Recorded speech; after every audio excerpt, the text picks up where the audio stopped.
அல்லாஹுடைய பெயர்கள் பண்புகள் என்ற அந்த தலைப்பில் நாங்கள் ஒரு சில விடயங்களை அல்லாஹுடைய பெயர்களை நாங்கள் படித்து வருகின்றோம். சென்ற வாரம் அல்லாஹ் என்ற சொல், அவனுடைய அந்த பெயரை பற்றி நாங்கள் முழுமையாக நாங்கள் படித்தோம். இன்று எங்களுடன் இருக்கக்கூடிய மிக முக்கியமான அல்லாஹ் அல்லது அர் ரஹ்மான் என்று அழையுங்கள் என்று அல் குர்ஆன் கூறுகின்ற மிக முக்கியமான அல்லாஹுவின் பெயராக இருக்கக்கூடிய அர் ரஹ்மான் அர் ரஹீம். எப்பொழுதும் நாங்கள் தொழுகையில், ஒவ்வொரு தொழுகையிலும் சூரத்துல் ஃபாத்திஹாவிலே அல்லது அதற்கு முன்னால் நாங்கள் சொல்லக்கூடிய பிஸ்மில்லாஹ் ரஹ்மான் ரஹீம் என்று நாங்கள் அடிக்கடி கூறக்கூடிய இந்த பெயர்கள், இந்த பெயரிலே அடங்கி இருக்கக்கூடிய பண்புகள் என்ன என்பதை பற்றி நாங்கள் இந்த பாடத்திலே பார்ப்போம். அன்புக்குரிய சகோதரர்களே, இன்றும் நாங்கள் இஷா தொழுகையிலும் கூட அல்லாஹுடைய பெயர்களை நாங்கள் கேட்டோம். ஏராளமான கிட்டத்தட்ட 15க்கு உட்பட்ட அந்த பெயர்களை நாங்கள் இன்றைய இந்த இஷா தொழுகையிலும் நாங்கள் கேட்கின்றோம். அந்த வகையிலே இந்த அர் ரஹ்மான் அர் ரஹீம் என்ற இந்த இரண்டு பெயர்களும் சமமானவை. ஒரு சில வித்தியாசங்களுடன் அல்லாஹு தாலா அதிகமாக தன்னை அழைப்பதற்காக பாவிப்பதற்கு வழிகாட்டக்கூடிய ஒரு பெயர் தான் இந்த அர் ரஹ்மான் என்பது. குர்ஆனிலே கிட்டத்தட்ட அர் ரஹ்மான் என்ற வார்த்தை 57 முறைகள் பாவிக்கப்பட்டிருக்கின்றது. மன் ஹஷியர் ரஹ்மான பில் கைபி, யார் அந்த ரஹ்மானுக்கு பயப்படுகின்றானோ, குல் ஹுவர் ரஹ்மானு ஆமன்னா, குல் நபி நீங்கள் குல் ஹுவர் ரஹ்மான், அவன்தான் அருளாளன் அன்புடையவன் என்று. அதே போன்று அர் ரஹீம் என்ற வார்த்தை அல் குர்ஆனிலே 114 இடங்களிலே அல்லாஹு தாலா அர் ரஹீம் என்ற அந்த அவனுடைய அந்த பெயரை அல்லாஹு தாலா பாவித்திருக்கின்றார். இதே போன்று ஹதீஸிலும் ஏராளமான இடங்களிலே துஆக்களிலும் கூட இந்த அர் ரஹ்மான் அர் ரஹீம் என்ற இந்த இரண்டு பெயர்களையும் அல்லாஹ் கூறுகின்றான். எனவே இந்த அர் ரஹ்மான் என்று சொல்லக்கூடிய இந்த பெயரிலே பொதிந்திருக்கக்கூடிய ரஹ்மத் என்றும் அருள் என்றால் பொதுவாக மொழியிலே, அரபு மொழியிலே சொல்லக்கூடியது பொதுவாக எங்களுக்கு தெரியும். எந்த ஒரு இஸ்லாமிய அந்த பெயர்களை நாங்கள் ஒரு சொல்லை நாங்கள் எடுத்துக்கொண்டால் அதிலே ஷரியத்திலே, மார்க்கத்திலே ஒரு கருத்திருக்கும், வெளியிலே அரபு மொழியிலே அதற்கு ஒரு கருத்திருக்கும். உதாரணமாக அஸ்ஸலா, தொழுகை. அஸ்ஸலா என்றால் நீங்கள் அதை மொழிபெயர்த்தால் பிரேயர், அதாவது வணக்கம், ஏதாவது துவா என்பது. ஆனால் ஷரியத்திலே தொழுகை என்றால், அஸ்ஸலா என்றால் அதற்கு ஒரு உருவம் இருக்கிறது, அதற்கு சுஜூது, ருக்கு, இஅ்திதால் இப்படி இருக்கிறது. இதே போன்று இந்த அர் ரஹ்மத் என்ற அருள் என்பதும் பொழுது, அதாவது உள்ளத்திலே ஏற்படக்கூடிய ஒரு இரக்க பண்பு, ஒரு இரக்கம், அன்பு செலுத்துதல், இந்த கருத்தை தான் இந்த அர் ரஹ்மத் என்ற அந்த வார்த்தை பொதிந்திருக்கின்றது. எனவே குர்ஆனிலே அல்லாஹு தாலா அர் ரஹ்மான் என்றால் அருள் செய்யக்கூடியவன் என்றால் இதிலே நாங்கள் 2 விதமாக விளங்க வேண்டும். ஒன்று, இது அல்லாஹ்வுடைய பெயர். ரஹ்மத் என்பது அல்லாஹ்வுடைய பண்புகளில் ஒன்று என்றால் அவனுக்கு அந்த பண்பை யாராலும் விவரிக்க முடியாது. அவனுடைய அருள் இவ்வளவுதான் இருக்கும், அல்லது அவனுடைய இரக்கம் இப்படித்தான் இருக்கும், அன்பு இப்படித்தான் இருக்கும் என்றால் அவனுக்கு தகுதியான முறையிலே, பூரணமான முறையிலே இருக்கிறது என்பதை நாங்கள் நம்புகின்றோம். இதுதான் அந்த சிஃபத், அல்லாஹ்வுடைய அந்த ரஹ்மத் என்ற அந்த இது. ஆனால் நாங்கள் அல்லாஹ் அர் ரஹ்மான் என்றால் அந்த இரக்கத்துக்குரிய அருளாளன் என்று நாங்கள் கூறுகின்றோம்.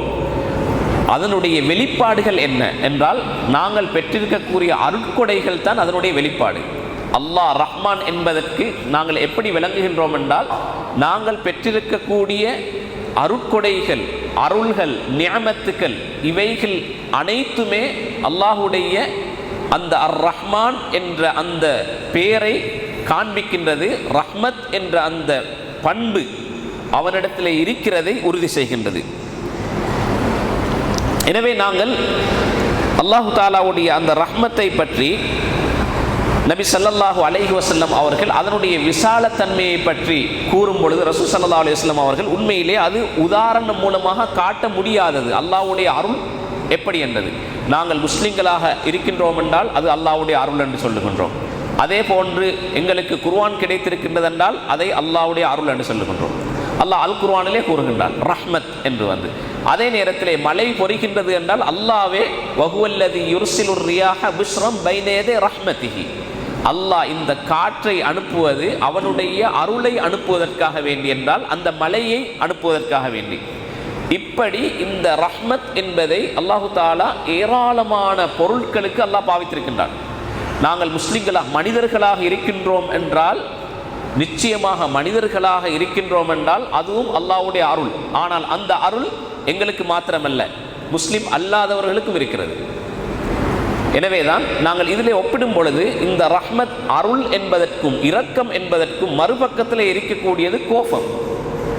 ஆனால் அன்புக்குரிய சகோதரர்களே, இந்த இரண்டு பண்பையும் நாங்கள் சிந்தித்து பார்த்தால் அல்லாஹ் அருளாளன், அன்பு செலுத்தக்கூடியவன், கோபம் கொள்ளக்கூடியவன் என்றால் இந்த கோபத்தை அல்லாஹ் சும்மா ஒருவருக்கு கோபமாக எதையும் செய்ய மாட்டான்.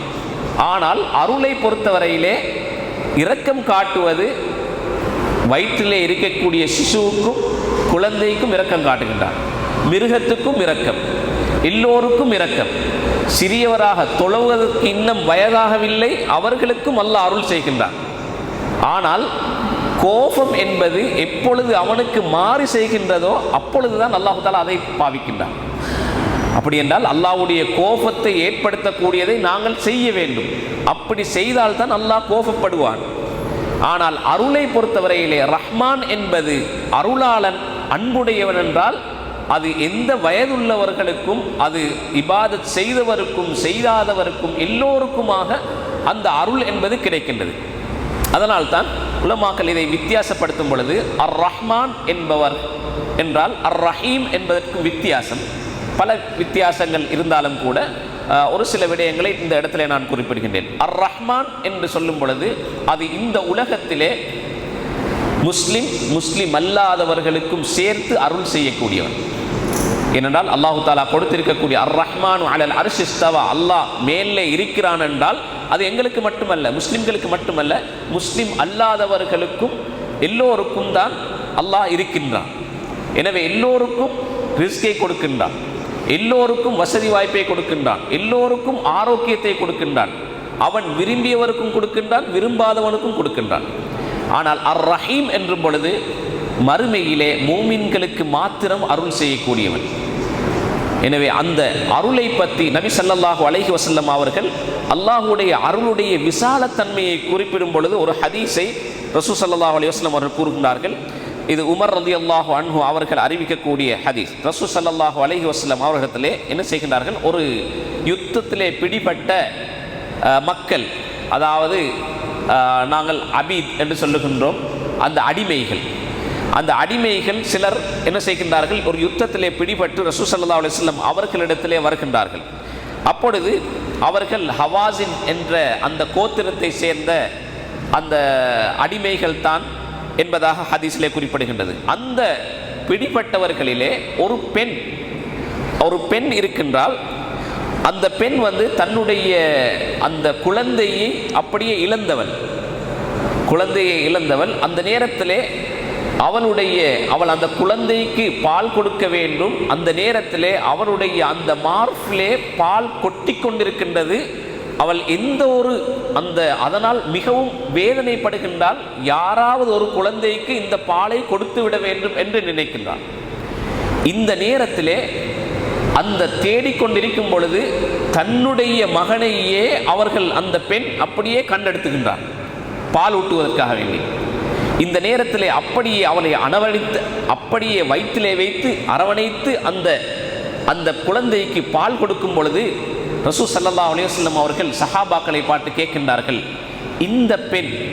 இந்த பெண் தன்னுடைய குழந்தை நரகத்துக்கு போவதை விரும்புவாளா என்று கேட்ட பொழுது, யா ரசூலல்லாஹ், நிச்சயமாக விரும்ப மாட்டார்கள் என்று கூறிவிட்டு ரசூல் ஸல்லல்லாஹு அலைஹி வஸல்லம் அவர்கள் அங்கே குழுமி இருந்தவர்களுக்கு அல்லாஹ்வுடைய அருள் இரக்கம் எவ்வளவு விசாலம் என்பதை கூறும் பொழுது, லல்லாஹு அர்ஹமு பிஇபாதிஹி மின் ஹாதிஹில் மர்அதி பிவலதிஹா, அல்லாஹு தாலா இந்த தாய் தன்னுடைய அந்த குழந்தையின் மீது எப்படி அன்பாக இரக்கமாக இருக்கிறதோ இதைவிட அல்லாஹ் அருளாளன் என்பதாக ரசூல் ஸல்லல்லாஹு அலைஹி வஸல்லம் அவர்கள் மனிதர்களுக்கு புரியக்கூடிய விதத்திலே ஒரு உதாரணத்தை காட்டுகின்றார்கள்.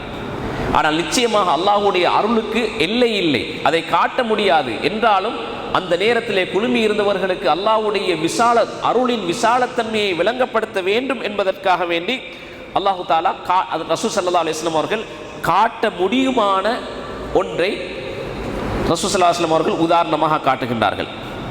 அன்புக்குரிய இஸ்லாமிய சகோதரர்களே, அதனால்தான் இந்த ரஹ்மத் என்று வரும் பொழுது, நாங்கள் அருள் என்றும் பொழுது நாங்கள் ஏராளமான அருள்களை நாங்கள் பெற்றுக்கொண்டிருக்கின்றோம்.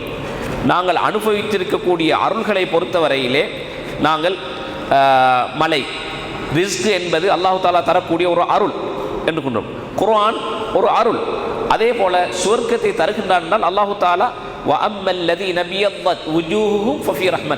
அல்லாஹு தாலா ரஹ்மத்தில்லா என்று பாவிக்கிறது அல்லாஹ்வுடைய சுவர்க்கத்தை.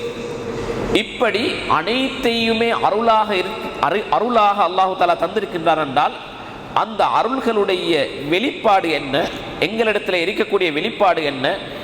எல்லா ரஹ்மத்தையும் விட, எல்லா அருளையும் விட அல்லாஹ் அருளாளன். அதே நேரத்திலே நபி ஸல்லல்லாஹு அலைஹி வஸல்லம் அவர்கள் கூறும் பொழுது, அல்லாஹ் ஹதீஸுல் குதுஸிலே கூறும் பொழுது, இன்ன ரஹ்மதி சபகத் கதபி, என்னுடைய அருள் என்பது, இரக்கம் என்பது கோபத்தை மிகைத்து விட்டது. அதனால்தான் நீங்கள் அல் குர்ஆனை ஓதி பார்த்தால் உங்களுக்கு விளங்கும், அல்லாஹு தாலாவுடைய ஷதீதுல் இகாப், அல்லாஹு தாலாவுடைய வேதனை கடுமையானது என்பதை விட கஃபூருர் ரஹீம், இரக்கம் உள்ளவன் மன்னிப்பாளன் என்பதுதான் அதிகமாக இருக்கின்றது. அதிகமாக அல் குர்ஆனில் இருக்கக்கூடியது அந்த இரக்கமுள்ளவன், அருட்கொடை செய்யக்கூடியவன், அருளாளன், அன்புடையோன் என்ற வசனம்தான் அவனுடைய வேதனையை விட அதிகமாக கூறியிருக்கின்றான் அல்லாஹ் தஆலா. அதனால் தான் சபகத் கலபி, என்னுடைய கோபத்தை விட அருள் மிகைத்திருக்கின்றது என்ற விடயத்தை நபி ஸல்லல்லாஹு அலைஹி வஸல்லம் அவர்கள் இந்த ஹதீஸுல் குதுஸியிலே கூறி காட்டுகின்றார்கள். அடுத்தது அன்புக்குரிய சகோதரர்களே, நாங்கள் உண்மையிலே அல்லாஹு தாலா இந்த அருளை தன்னுடைய பண்பாக மட்டும் வைத்துக் கொள்ளவில்லை. தன்னுடைய பண்பிலே அவன் அருளாளன் என்று வைத்தாலும் கூட அல்லாஹு தாலா இந்த உலகத்திலே மக்கள் இரக்கம் காட்டக்கூடியவர்களாக அல்லாஹ் படைத்திருக்கின்றான். செல்வந்தர் ஏழைக்கு இரக்கம் காட்ட வேண்டும், பெரியவர் சிறியவருக்கு இரக்கம் காட்ட வேண்டும், சுகதேகியாக உள்ளவர் நோயாளிக்கு இரக்கம் காட்ட வேண்டும், தன்னுடைய தாய் தன்னுடைய பிள்ளைக்கு இரக்கம் காட்ட வேண்டும், தன்னுடைய தந்தை தன்னுடைய பிள்ளைகளுக்கு இரக்கம் காட்ட வேண்டும் என்ற அந்த ரஹ்மத் என்ற அருளை அல்லாஹு தாலா இந்த உலகத்திலே அடியார்களுக்கும் கொடுத்து வைத்திருக்கின்றார். அதே நேரத்திலே நாங்கள் மிக முக்கியமாக இந்த இடத்திலே அல்லாஹுடைய அருளை நாங்கள் ஆதரவு வைக்கவில்லை என்றால், அன்புக்குரிய சகோதரர்களே, நாங்கள் செய்யக்கூடிய பாவங்களுக்கெல்லாம் யாரிடம் கையேந்துவது, யாரிடம் மன்னிப்பு கேட்பது? அதனால் தான் அல்லாஹு தாலா அல் குர்ஆனிலே கூறும் பொழுது, குல் யா இபாதியல்லதீன அஸ்ரஃபு, ஈமான் கொண்டவர்களே, அதாவது என்னுடைய அடியார்களே, அஸ்ரஃபு குல் யா இபாதியல்லதீன அஸ்ரஃபு, அதாவது நீங்கள் பாவத்திலே மூழ்கி இருக்கக்கூடியவர்களே, லா தக்னது மிர் ரஹ்மத்தில்லா, அல்லாஹ்வுடைய அருளை விட்டும் நிராசை அடையாதீர்கள். அப்படி என்றால் அல்லாஹ்வுடைய அருளை விட்டும் நம்பிக்கை அடையாதீர்கள், அல்லாஹ் நிச்சயமாக மன்னிப்பான் என்ற அந்த ரஜா, எப்படி நீங்கள் அவனுடைய நரகத்துக்கு, அவனுடைய வேதனைக்கு பயப்படுகின்றீர்களோ அதே போன்று அவனுடைய அருளை விட்டும் நிராசையாகிவிட வேண்டாம். அதனால் தான் நாங்கள் ஹதீஸிலே நாங்கள் கேள்விப்பட்டிருக்கின்றோம், 99 கொலைகள் செய்தவர் 100 கொலைகளை செய்துவிட்டு அல்லாஹு தாலா அவருக்கும் கூட மன்னிப்பு கொடுத்த அந்த வரலாற்றை நாங்கள் கேள்விப்பட்டிருக்கின்றோம்.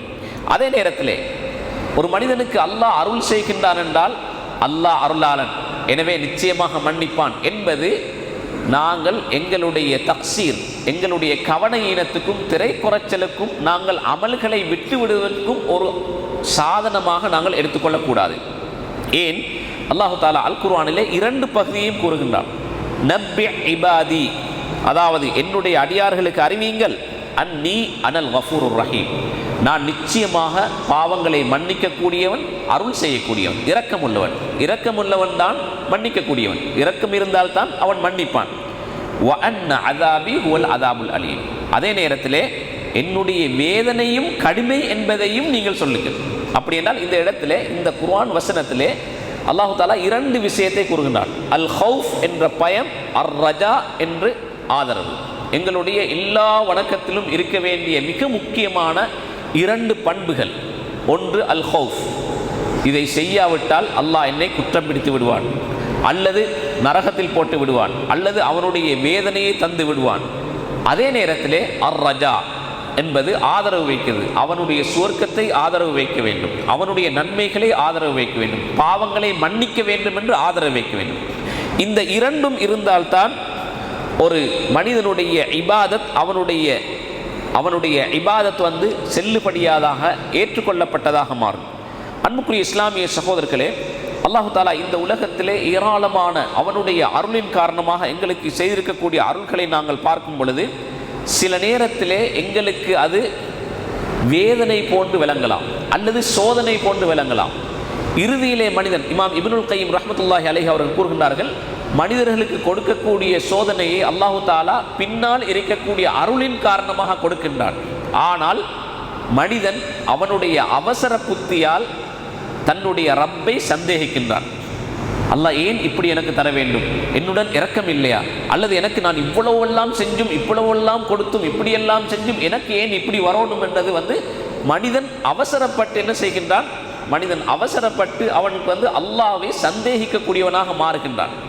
அதனால் சில நேரத்திலே சில விடயங்கள் எங்களுக்கு வெறுப்பாக இருக்கலாம், ஆனால் அதற்கு பின்னால் அல்லாஹு தாலா எங்களுக்கு நல்லதை விரும்புகின்றான், அவனுடைய இரக்கத்தை அவன் தருகின்றான். அதனால் தான் எங்களுக்கு தெரியும், நாங்கள் கேள்விப்பட்டது தான் சூரத்துல் கஹ்ஃபிலே வரக்கூடிய வ அம்மல் குலாமு ஃபகான அபவாஹு முஃமினைனி, அதாவது ஒரு குழந்தை, அதாவது ஒரு சிறுவனை கொலை செய்தார்கள் ஹதிர் அலைஹிஸ்ஸலாம் அவர்கள். அந்த மனிதர் என்ன செஞ்சார், மூசா அலைஹிஸ்ஸலாம் அவர்கள் தன்னுடைய, அதாவது தன் அறிவை கற்பதற்காக வேண்டிய ஹதிர் அவருடன் போகின்றார். சென்று போது அந்த நேரத்திலே ஒருவரை கொலை செய்கின்றார். செய்யும் பொழுது அகதல்த நஃப்ஸன் ஸகியத்தன் பிகைரி நஃப்ஸின், அந்த ஹதிர் என்ன செய்கிறார், மூசா அலைஹிஸ்ஸலாம் கேட்குறார், நீங்கள் ஒரு குழந்தைய என்றுமே செய்யாமல் நல்ல ஒரு மனிதரை, நல்ல ஒரு புள்ளையனையை கொலை செஞ்சிட்டீங்களே என்றது. ஆனால் உண்மையிலே அது அந்த குழந்தை குஃப்ராக இருந்தவர், எதிர்காலத்திலே தன்னுடைய தாய்க்கும் தந்தைக்கும் பெற்றார்களுக்கும் மிகவும் மோசமான ஒருவராக வருவதாக இருந்துதான் அது வஹீன் அடிப்படையிலே நடைபெற்றது. அந்த நேரத்திலே அது உண்மையிலே பின்பு அருளாக இருந்ததை அல்லாஹு தாலா ஒரு தீய பண்பு போன்று, அது ஒரு பிழையானது போன்று அல்லாஹு தாலா அதை அந்த நேரத்தில் ஏற்றுக்கொள்ள முடியாதது போன்று ஒரு சோதனை போன்று அல்லாஹ் காட்டினான். ஆனால் அதற்கு பின்னால் ஒரு நன்மையை அல்லாஹு தாலா வைத்திருக்கின்றான். எனவே அன்புக்குரிய சகோதரர்களே, அல்லாஹுடைய அருளை நாங்கள் எடுத்து பார்க்கும் பொழுது இது இரண்டு வகையாக பிரிகின்றது. ஒன்று பொதுவான அருள், அர் ரஹ்மத்துல் ஆமான்றது பொதுவாக இந்த உலகத்திலே எல்லோருக்கும் கிடைக்கக்கூடியது. ஆனால் இன்னொன்று இருக்கிறது, குறிப்பானது அல்லாஹ்வுடைய நல்லடியார்களுக்கு மட்டும் செய்யக்கூடியது, அவனுடைய நேர்வழி பெற்றவர்களுக்கு மட்டும் அல்லாஹு தாலா அருளை வைத்திருக்கின்றான். அந்த அருள் ஏனையோர்களுக்கு கிடைப்பதில்லை. அல்லாஹு தாலா அல் குர்ஆனிலே கூறும் பொழுது சூரத்துன் நூர் 21வது வசனத்திலே வலவுலா ஃபத்லுல்லாஹி அலைக்கும் வரஹ்மத்துஹு, அல்லாஹ்வுடைய அருளும் அவனுடைய இரக்கமும் உங்கள் மீது இல்லை என்றால் மா ஸகா மின்கும் மின் அஹதின், உங்களிலே யாரும் நல்லவர்களாக இருந்திருக்க மாட்டார்கள். அதே நேரத்தில் சூரத்துன் நிஸா 83வது வசனத்தில் அல்லாஹ் கூறும் பொழுது வலவுலா ஃபத்லுல்லாஹி அலைக்கும் வரஹ்மத்துஹு, உங்களின் மீது அல்லாஹ்வுடைய அருளும் அந்த இரக்கமும் இல்லை என்றிருந்தால் லத்தபஅதுமு ஷைத்தான இல்லா கலீலா, அதாவது லத்தபஅது, நீங்கள் ஷைத்தானை பின்பற்றுவீர்கள். எனவே அல்லாஹ்வுடைய அருளின் காரணமாகத்தான் நீங்கள் ஷைத்தானை பின்பற்றாமல் நேர்வழியிலே இருக்கிறீர்கள். எனவே அல்லாஹ் தஆலா இந்த இடத்திலே குறிப்பிடுகின்றது என்னென்றால், நேர்வழி என்று கிடைப்பது என்பது அல்லாஹுடைய சொந்தமான ஒரு அருள், ஒரு மனிதனுக்கு கிடைக்கக்கூடியது. அது அல்லாத அருள்கள் அல்லாஹு தாலா அவன் விரும்புவன் விரும்பாதவன் அனைவருக்கும் அல்லாஹு தாலா கொடுக்கின்றான். எனவே அன்புக்குரிய இஸ்லாமிய சகோதரர்களே, நாங்கள் அல்லாஹுடைய அந்த ரஹ்மத்தை பற்றி நாங்கள் அனுபவித்திருக்கின்றோம். நாங்கள் ஏராளமான அருட்கொடைகளை அனுபவிக்கின்றோம். ஆனால் இவை அனைத்தும் நபி ஸல்லல்லாஹு அலைஹி வஸல்லம் அவர்கள் கூறுகின்ற அந்த ஹதீஸை பார்க்கும் பொழுது அல்லாஹுடைய முழுமையான அன்பையும் அருளையும் நாங்கள் பெற்றுவிட்டோமா என்று கேட்டால் நபி ஸல்லல்லாஹு அலைஹி வஸல்லம் அவர்கள் கூறுகின்றார்கள், இன்னல்லாஹ இன்ன லில்லாஹி மிஅத ரஹ்மத்தின், அல்லாஹ்வுக்கு 100 அருள்கள் இருக்கின்றன. அல்லாஹு தாலாவுடைய பகுதி, அல்லாஹ் ஒரு மனிதனுக்கு உலகத்துக்கு செய்யக்கூடிய 100 அருள்கள் இருக்கின்றன. அன்ஸலல்லாஹு ஃபீஹா ரஹ்மத்தன் வாஹிதத்தன் பைனல் ஜின்னி வல் இன்ஸ் வல் பஹாயிம், எங்களுக்கு செய்யக்கூடிய அருள்கள், காட்டக்கூடிய இரக்கங்கள், அருட்கொடைகள், நிஅமத்துக்கள், நாங்கள் அனுபவிக்கக்கூடியவைகள் அல்லது எங்களுக்கு ஏற்படக்கூடிய ஆபத்துக்கள் இருந்து நாங்கள் பாதுகாத்துக் கொள்வது, இவை எல்லாம் அல்லாஹுடைய 100லே ஒரே ஒரு அருள் தான். இது இந்த உலகத்திலே அல்லாஹு தாலா ஒரே ஒரு அருளை தான் அல்லாஹ் இறக்கி இருக்கின்றான். வஅஹ்ரல்லாஹு, அடுத்த 99 அருளையும் அல்லாஹு தாலா ரஹ்மத்தன் யர்ஹமு பிஹா இபாதஹு யௌமல் கியாமா, கியாமத் நாளையிலே எங்களுக்கு அருள் செய்வதற்காக வேண்டி, அந்த இக்கட்டான நிலைமையிலே எங்கள் மீது இரக்கம் காட்டுவதற்காக வேண்டி அல்லாஹு தாலா 99 அருள்களையும் அப்படியே பிற்படுத்தி வைத்திருக்கின்றான். இந்த ஹதீஸ் முஸ்லிமிலே பதிவாகக்கூடிய ஹதீஸ். அதனால் தான் அன்புக்குரிய சகோதரர்களே, இறுதியாக எங்களுக்கு தெரியும் ஃபிரௌனுடைய அந்த சம்பவத்தை பார்க்கும் பொழுது கடைசி நேரத்திலே ஃபிரௌன் ஈமான் கொண்டு அந்த வார்த்தையை மொழிந்தார். வார்த்தையை மொழியும் பொழுது அந்த நேரத்தில் ஜிப்ரீல் அலைஹிஸ்ஸலாம் இந்த நிகழ்வை கூறும் பொழுது ரசூல் ஸல்லல்லாஹு அலைஹி வஸல்லம் அவர்களிடத்திலே கூறுகின்றார்கள், யா முஹம்மத் ஃபலவ் ரஅய்தனி வ அன ஆஹுது மின் ஹாலில் பஹர் ஃபஅதுஸ்ஸுஹு ஃபீஹி மகாஃபத அய்யுத்ரிகஹு ரஹ்மா. அதாவது முஹம்மதே, நான் அந்த நேரத்திலே ஃபிரௌனுடைய வாயிலே, ஃபிரௌன் கலிமாவை சொல்லாமல் இருப்பதற்காக வேண்டி, அல்லாஹ்வுடைய அருள் அவனுக்கு கிடைத்துவிடக் கூடாது என்பதற்காக வேண்டி கடலிலே இருக்கக்கூடிய அந்த கருப்பு நிற மண்ணை எடுத்து அவனுடைய வாயிலே நான் போட்டிருக்கின்றேன். ஜிப்ரீல் அலைஹிஸ்ஸலாம் கூறக்கூடிய இந்த செய்தியை அந்த கூறும் பொழுது ரசூல் ஸல்லல்லாஹு அலைஹி வஸல்லம் அப்பொழுதுதான் ஒரு ஹதீஸை குறிப்பிடுகின்றார்கள், லவ் யஅலமுல் முஃமின் மா இன்தல்லாஹி மினல் உகூபதி, ஒரு முஃமின் அல்லாஹ்விடத்திலே இருக்கக்கூடிய தண்டனையை அவன் முழுமையாக அறிந்து கொண்டால், மா தமிஅ ஃபீ ஜன்னதிஹி அஹதுன், அவனுடைய சுவர்க்கத்தை ஆதரவே வைக்க மாட்டார்கள். ஏனென்றால் இவ்வளவு கடினமான தண்டனையா, இவ்வளவு கடினமான தண்டனை என்றால் எப்படி அருள் இருக்க போகிறது என்ற. எனவே ஒரு மனிதனுக்கு அல்லாஹ்வுடைய முழுமையான தண்டனையை அறியும் வாய்ப்பு இல்லை. ஓரளவு குறிப்பிட்டதை நாங்கள் அறிந்திருக்கின்றோம். அப்படி முழுமையாக அறிந்திருந்தால் எங்களுக்கு சில நேரங்களே அல்லாஹ்வுடைய அருளையும் நம்ப வேண்டும் என்பதற்காக ரசூல் ஸல்லல்லாஹு அலைஹி வஸல்லம் அவர்கள் கூறுகின்றார்கள், முழுமையான தண்டனையை அறிந்தால் அல்லாஹ்விடத்திலே இரக்கம் என்பது இல்லாமல் இருக்குமோ என்று நினைப்பான். அதே நேரத்திலே வலவ் யஅலமுல் காஃபிர் மா இன்தல்லாஹி மினர் ரஹ்மதி மா கனித மின் ஜன்னதிஹி அஹதுன், ஒரு காஃபிர் அல்லாஹ்விடத்திலே இருக்கக்கூடிய அருளை அவன் கண்டால் நிச்சயமாக இந்த சுவர்க்கத்தை விட்டு நிராசையாக இருக்க மாட்டான், சுவர்க்கத்தின் மீது ஆதரவு கொள்ளாமல் இருக்க மாட்டான். அப்படி என்றால் இந்த ஹதீஸுடைய விளக்கம் என்ன? எங்களிடத்திலே பயமும் இருக்க வேண்டும், ஆதரவும் இருக்க வேண்டும்.